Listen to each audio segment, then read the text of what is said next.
अस्सलामुअलैकुम students, welcome to my YouTube channel. इससे पहले कि मैं नेक्स्ट प्रोसीड करूँ, अगर आप मेरे चैनल पे न्यू है और आपने अभी तक मेरे चैनल को लाइक एंड सब्सक्राइब नहीं किया तो please like and subscribe my channel ताकि आप लोगों को न्यू आने वाली अप टू डेट मिल सके। Now we start MTA 201 grand quiz for 2021।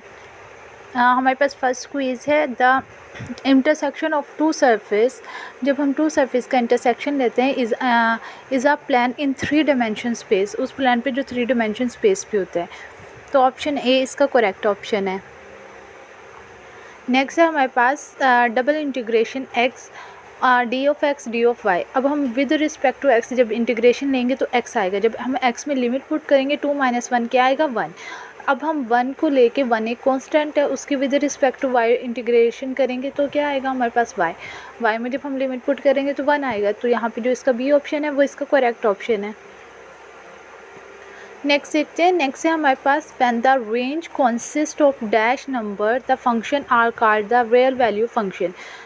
यानी जब हमारे पास range consist of real number पे कंसिस्ट करे द फंक्शन आर कॉल्ड, तभी हमारा जो फंक्शन होता है उसे हम कहते हैं real valued function.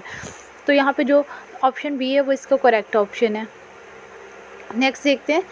After reversing the order of the limits y cos of x dy d of x we get. तो हमारे पास ये क्या आ जाएगा, तो ये हमारे पास 0 से x का अंडर रूट और 0 से 3y cos of x d of y, ये जो ऑप्शन डी है वो इसका करेक्ट ऑप्शन है। नेक्स्ट देखते हैं। नेक्स्ट है हमारे पास x coordinate of the vector of a parabola. यानी अगर हम एक्स कोऑर्डिनेट लें वेक्टर ऑफ पैराबोला के y equal to -x² + x + 3, तो वो हमारे पास किसके इक्वल आएंगे, वो हमारे पास 1/2 के इक्वल आएंगे। यहाँ पे जो ऑप्शन ए है वो इसका करेक्ट ऑप्शन है। नेक्स्ट है हमारे पास लेंथ और magnitude of a unit vector is. यानी अगर हम लेंथ लें या मैग्नीट्यूड लें किसी भी यूनिट वेक्टर का, तो वो किसके इक्वल होगा, वो हमेशा 1 के इक्वल होता है। तो यहाँ पे ऑप्शन बी इसका करेक्ट ऑप्शन है। नेक्स्ट है हमारे पास the volume of parallelepiped with the dimension XYZ। एक वॉल्यूम पैरेलल पॉपिड का वॉल्यूम है विद द डायमेंशन, जिसकी डायमेंशन XYZ है, वो किसके इक्वल है, V = X Y और Z के। यहाँ पे ऑप्शन सी है वो इसका करेक्ट ऑप्शन है। नेक्स्ट देखते हैं। नेक्स्ट है 0 से नेचुरल लॉग ऑफ 1 एंड 0 से नेचुरल लॉग ऑफ 2 e की x + y d of x d of y। अगर हम इसको सॉल्व करते हैं और इसमें हम लिमिट वगैरह पुट करते हैं तो हमारे पास आंसर आई थिंक 0 आता है। आप लोग इसका कंफर्म कर लीजिएगा। नेक्स्ट देखते हैं। नेक्स्ट है for the function y = f(x) the differentiate. अगर हम उसे डिफ्रेंशिएट कर दें विद रिस्पेक्ट टू y तो ये किसके इक्वल होगा, ये होगा f' d ऑफ y के। यहाँ पे जो ऑप्शन डी है वो इसका करेक्ट ऑप्शन है। नेक्स्ट देखते हैं। नेक्स्ट y = 9 - x² का under root is equal to -3 <= x <= 3 is are dash form of the curve in the plane. तो ये कौन सी फॉर्म है कर्व की, ये इम्प्लिसिट फॉर्म है। यहाँ पे जो ऑप्शन सी है वो इसका करेक्ट ऑप्शन है। नेक्स्ट है हमारे पास 0 से 10 x³ y + y² d of z is equal to. तो ये अगर हम इसको इंटीग्रेट करें, अब यहाँ पे देखिए इंटीग्रेट किसके लिहाज से करना है, with respect to z। X y यहाँ पे एज अ कांस्टेंट रहेंगे, इन्हें हमने कुछ नहीं करना है। x³ y as it is रहा, यहाँ पे इसके साथ z आ गया, plus y² as it is यहाँ पे इसके साथ z आ गया। फिर हमने लिमिट पुट कर देनी है 10 से 0, सिर्फ z में लिमिट पुट करनी है। अब हम यहाँ पे z में लिमिट पुट करते हैं तो 10 आ जाता है दोनों के साथ। जब हम 10 कॉमन लेंगे तो x³ y + y²। यहाँ पे जो ऑप्शन बी है वो इसका करेक्ट ऑप्शन है। नेक्स्ट है हमारे पास order of the differentiation in the third order partial derivative f(x,y,z) can be change without effecting the final result. ये चेंज हो सकता है बगैर इफेक्ट के फाइनल रिजल्ट पे अगर f(x,y,z) इज़ कंटिन्यूस ओनली। ये अगर ये कंटिन्यूस हो तो तब ये हमारे पास चेंज हो सकता है। तो यहाँ पे ऑप्शन सी जो है वो इसका करेक्ट ऑप्शन है। नेक्स्ट देखते हैं। नेक्स्ट है हमारे पास a discontinuous function on a closed and bounded set. एक डिसकॉन्टीन्यूट फंक्शन क्लोज और बाउंडेड सेट पे need not have any absolute extreme. तो इसका कोई एब्सोल्यूट एक्सट्रीम नहीं है। तो ऑप्शन ए यहाँ पे इसका करेक्ट ऑप्शन है। नेक्स्ट है हमारे पास the range of the function की हमने रेंज फाइंड करनी है f x y z x square plus y square plus z square. तो ये हमारे पास इसकी रेंज किसकी इक्वल होगी, ये हमारे पास माइनस अनडिफाइंड से प्लस अनडिफाइंड। यहाँ पे जो ऑप्शन बी है वो इसका करेक्ट ऑप्शन है। नेक्स्ट देखते हैं, इन rectangular coordinate system the point -2 is in, यानी जब हमारे पास x भी -2 और y भी -2 हो तो वो कौन से क्वाड्रेट में होगा, वो थर्ड क्वाड्रेट में होगा, वहाँ पे x और y दोनों माइनस में होते हैं। नेक्स्ट देखते हैं, नेक्स्ट है हमारे पास for each fix x a less than equal x less than equal b the function f x y is the function of orthogonal than the area of the function on the interval. तो ये हमारे पास किसकी equal होगा, a x is equal to a से b इसकी limit होगी f x y d of x की। जो ऑप्शन डी है वो यहाँ पे वो हमारा इसका करेक्ट ऑप्शन है। नेक्स्ट देखते हैं, नेक्स्ट है हमारे पास लिमिट ऑफ द फंक्शन में exist at the point way it is not defined, यानी लिमिट ऑफ फंक्शन उस पॉइंट पे एग्जिस्ट करती है जो हमें डिफाइन ही नहीं होता। समटाइम ऐसे ही होता है कि लिमिट ऑफ फंक्शन उसी पॉइंट पे एग्जिस्ट कर रही होती है जो कि हमें डिफाइन नहीं होता। तो ये हमारे पास ट्रू है, तो यहाँ पे ऑप्शन बी इसका ट्रू आंसर है। नेक्स्ट देखते हैं, नेक्स्ट है हमारे पास if w is equal to f x पे where x is equal to this then partial w और पार्शल r किसके इक्वल होगा, ये इक्वल होगा डी डब्ल्यू over d s over d r. पहले हमने विद रिस्पेक्ट टू आर लिया, फिर विद रिस्पेक्ट टू हमने वाई लेना है, डी डब्ल्यू by D Y d partial y over partial r. तो ये हमारे पास जो इसका बी ऑप्शन है वो करेक्ट ऑप्शन है। नेक्स्ट देखते हैं, नेक्स्ट है हमारे पास 0 से 10 हमने इसे इंटीग्रेट किया है विद रिस्पेक्ट टू z। जब हम इसे इंटीग्रेट करेंगे जो इसका करेक्ट ऑप्शन बन रहा है वो 10x का cube y plus y square. तो ऑप्शन ए इसका यहाँ पे करेक्ट ऑप्शन है।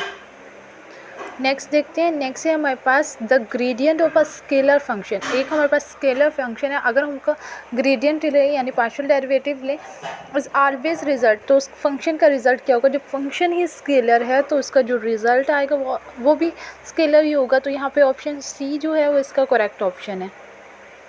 नेक्स्ट देखते हैं, नेक्स्ट है हमारे पास the value of the function f x y x plus y plus z at the point 1x cube y square. अब जो जहाँ पे हमारे पास फंक्शन में x है वहाँ पे हमने 1 पुट किया, y की जगह पे हमने x क्यूब क्यूब पुट किया, तो 1 को x क्यूब से मल्टीप्लाई किया तो फर्स्ट का आंसर x क्यूब आ गया, प्लस z की जगह वाई स्केयर, तो इसका आंसर आया x cube plus y square. यहाँ पे ऑप्शन बी इसका करेक्ट ऑप्शन है।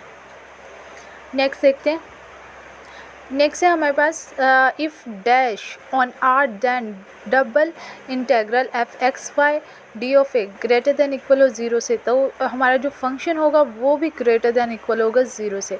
तो option D is the correct option.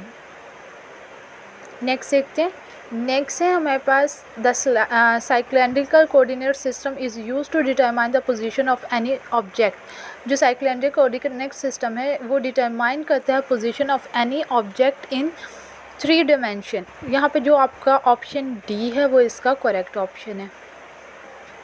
Next देखते हैं, नेक्स्ट है हमारे पास if x y is equal to x cube y square plus 5 then partial f और पार्शियल एक्स। तो ये हमारे पास किस इक्वल होगा, अगर हम एफ़ का with respect to partial derivative लें एक्स के लिहाज से, अगर हम एक्स के लिहाज से रहें तो Y as it is 3x का square y square as it is और 5 कॉन्स्टेंट है वो तो 0 हो जाएगा। तो ये हमारे पास ऑप्शन सी इसका करेक्ट ऑप्शन है। नेक्स्ट देखते हैं, नेक्स्ट है हमारे पास the volume of the parallelepiped with the side a b c is determine. तो हम इसका वॉल्यूम कैसे फाइंड करते हैं, ये हमारे पास वॉल्यूम का फार्मूला होता है a cross b dot c cos theta. यहाँ पे जो ऑप्शन बी है वो इसका करेक्ट ऑप्शन है। नेक्स्ट देखते हैं, नेक्स्ट है हमारे पास in Cartesian coordinate system all axis are at the dash to each other, यानी all axis are at 90 degree to each other. तो यहाँ पे इसका ऑप्शन ए इसका करेक्ट ऑप्शन है। नेक्स्ट है हमारे पास if the limit is equal to f x y z L1, ये हमारे पास L2 है। तो हमारा अगर हम इसको डिवीजन में राइट करें जो L2 होगा वो नॉट इक्वल टू 0 होगा। तो यहाँ पे जो बी ऑप्शन है वो इसका यहाँ पे हमारे पास करेक्ट ऑप्शन है। नेक्स्ट देखते हैं, नेक्स्ट है हमारे पास द एक्सप्रेशन ए से b f x y d of x y is a function of. अब देखिए हमारा जो फंक्शन है अगर वो हमारा एक्स वाई में है तो वो कुछ भी हो सकता है, एक्स स्क्वायर वाई हो सकता है। अगर हम उसको इंटीग्रेट करें तो जो आंसर आएगा वो किस में होगा, वो भी हमारा एक्स वाई में होगा। अगर हम इसे इंटीग्रेट करके इसका आंसर फाइंड करें तो वो एक्स वाई बोथ में होगा। अगर उसके बाद हम उसमें लिमिट पुट करते हैं तो हमारे पास जो आंसर आएगा वो जस्ट एक्स में आएगा। तो यहाँ पे ऑप्शन डी है इसका करेक्ट ऑप्शन।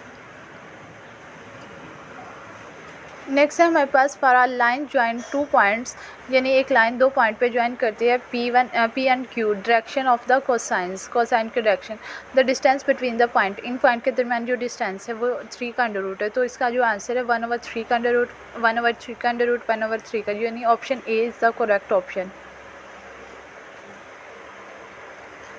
नेक्स्ट देखते हैं। नेक्स्ट है हमारे पास in a rectangular coordinate system the point 3 - 4 is located, यानी एक्स पॉजिटिव है और वाई नेगेटिव है। ये जस्ट होता है 4 क्वाड्रेंट में, तो यहाँ पे जो है वो इसका आ जाएगा 4th क्वाड्रेंट। तो ऑप्शन सी इसका यहाँ पे करेक्ट ऑप्शन है। नेक्स्ट देखते हैं। नेक्स्ट है हमारे पास a continuous function on a set, एक कंटिन्यूस फंक्शन है on a set that is not close, you close now and bounded needed not have any absolute extreme, absolute extreme ना हो। तो ऑप्शन ए इसका करेक्ट ऑप्शन है। If the rectangular component of a vector x y plane, अगर हमारे पास rectangular component है तो हमारे पास R3 4 are the magnitude of the vector, ये मैग्नीट्यूड ऑफ वेक्टर है। अगर हम इनका मैग्नीट्यूड लें तो यहाँ पे 3 का स्केयर प्लस 4 का स्केयर का अंडर रूट, ये हमारे 25 का अंडर रूट, तो ये हमारे पास इक्वल आएगा 5 की। तो ऑप्शन बी यहाँ पे इसका करेक्ट ऑप्शन है। नेक्स्ट देखते हैं। Which condition is necessary for the function to be continuous at a point x y, कौन सी कंडीशन ज़रूरी होती है फंक्शन कंटिन्यूस एक्स वाई पे। Function value should be equal to the limit of the function x y, यानी ये condition satisfy हो। Second function should be define x y पे डिफाइन और limit of the function x y exist करे, तो all of these condition. तो ये हमारे फर्स्ट जो है इसका हमारे पास करेक्ट ऑप्शन है। नेक्स्ट देखते हैं। The rectangular coordinate system of the point -2 minus minus आता है 3rd क्वाड्रेंट में, तो यहाँ पे हमारे पास जो ऑप्शन बी है वो इसको करेक्ट ऑप्शन है। नेक्स्ट देखते हैं। I hope you well be understand. अगर आपका कोई भी क्वेश्चन या कोई भी क्यूरी है तो आप विदाउट हेजिटेशन कमेंट में पूछ सकते हैं। अगर आपको मेरी वीडियो अच्छी लगे तो मेरे चैनल को लाइक एंड सब्सक्राइब करना ना भूलें। Thank you for watching.